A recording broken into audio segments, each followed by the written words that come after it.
Jadi berkaitan dengan masalah utang ya.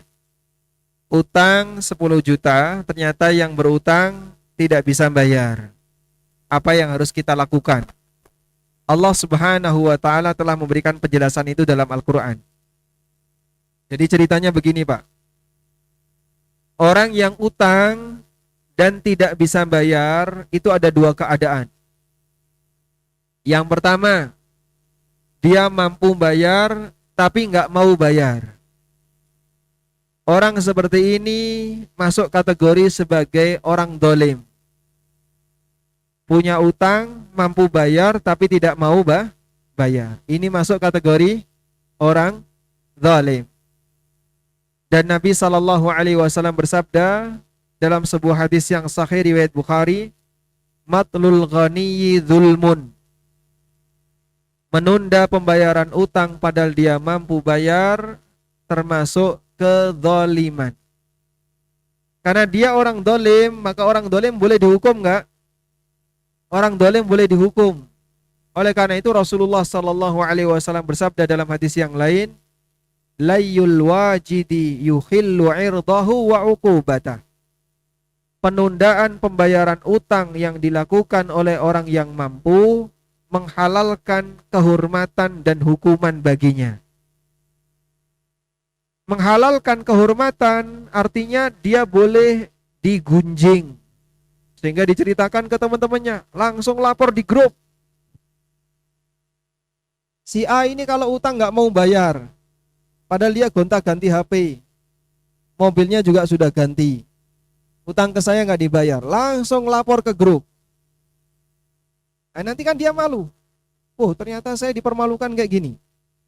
Nah, di saat dia dipermalukan seperti itu, nah sekarang kamu bayar utangmu, kalau enggak, status ini akan saya kirim.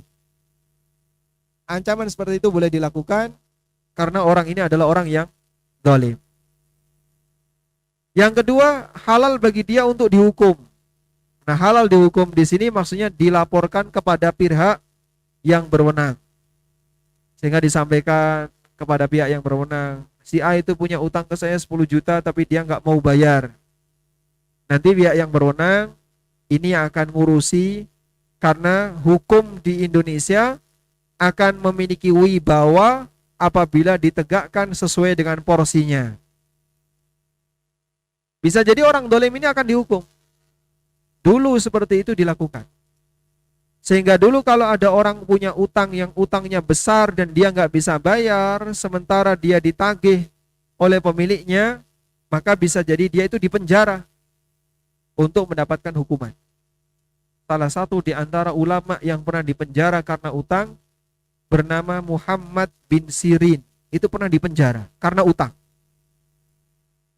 Karena utang boleh dipenjara. Masya Allah. Padahal ini seorang ulama. Sehingga orang itu boleh mendapatkan hukuman semacam ini. Selanjutnya, apabila yang bersangkutan tidak mampu untuk bayar utang 10 juta, tapi beliau ini sangat miskin, kayaknya nggak mampu untuk bayar.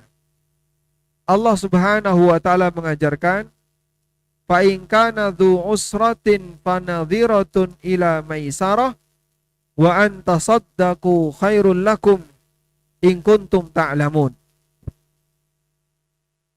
Kalau dia dalam kondisi kesulitan, fanadhiratun ila maisarah, maka berikanlah waktu tunda sampai memudahkan bagi dia untuk membayar utang.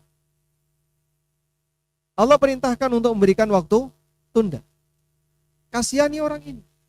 Dia punya utang, dia nggak mampu bayar, dia membutuhkan, jangan dipaksa. Apalagi dikasih ancaman. Berikan waktu tunda. Dan para ulama mengatakan, memberikan waktu tunda bagi orang yang punya utang, yang nggak bisa bayar, itu bagian dari kewajiban. Sudah? Tapi Pak, saya juga butuh. Sekarang solusi yang benar bagaimana? Boleh nggak modelnya seperti tadi? Anda datang ke rumahnya, ngambil apa yang bisa diambil ya. TV diambil, kulkas, motor, sapi, kambing. Itu ayam lagi ngerami. telurnya diambil. Misalnya ya, biar semuanya bisa dijual. Boleh nggak seperti itu? Wallahu a'lam. Di negara kita saja seperti itu tidak boleh. Penyitaan harta milik orang lain itu termasuk melanggar KUHP. Sehingga tidak boleh orang ketika punya piutang lalu dia datang kepada orang itu terus ngambil barangnya, tidak boleh. Yang boleh minta kepada yang bersangkutan, kalau kamu nggak punya duit, bisa nggak kamu bayar pakai barang? Itu boleh. Sehingga penawaran pribadi. Kamu punya barang apa? Bisa nggak kamu bayar pakai barang? Kalau dia mau, ya sudah, saya akan bayar pakai barang. Alhamdulillah. Sekarang barang-barang apa yang mau dibayarkan? Ini ada motor, ini ada TV, ini ada apa lagi? Kulkas. Kira-kira ini kalau dinilai berapa? Boleh dijual keluar. Total 7 juta. Baik, sekarang saya terima 7 juta, kurang 3 juta, menyusul nanti. Boleh nggak? Boleh. Atas kerelaan pribadi siapa? Orang yang berutang. Kalau yang berutang seperti ini, insya Allah tidak masalah. Tapi kalau model pemaksaan tadi Pak, itu undang-undang negara saja dilarang Pak. Makanya model bank apa tadi kok susah nyebutnya Pak? Bank Emok ya. Model Bank Emok ini ketika dia mengambil secara paksa motor atau kendaraan milik nasabah, Bank Emok itu kan dia tidak punya payung hukum yang kuat. Karena dia tidak punya izin untuk usaha peminjaman uang. Ketika dalam kondisi seperti itu, dia ngambil secara paksa, itu boleh dilaporkan. Bank ini ngambil paksa rumah saya, mau ngambil paksa kendaraan saya, laporin aja. Dan dia akan takut dengan hukum. Karena dia bisa ditutup usahanya dan bahkan disita. Makanya pemaksaan seperti ini dalam Islam tidak boleh dan di negara kita juga dilarang. Sehingga solusinya bukan ngambil paksa, tapi minta kepada yang bersangkutan barang apa yang kira-kira bisa kau gunakan untuk bayar utangmu. Kalau itu boleh. Wallahu a'lam.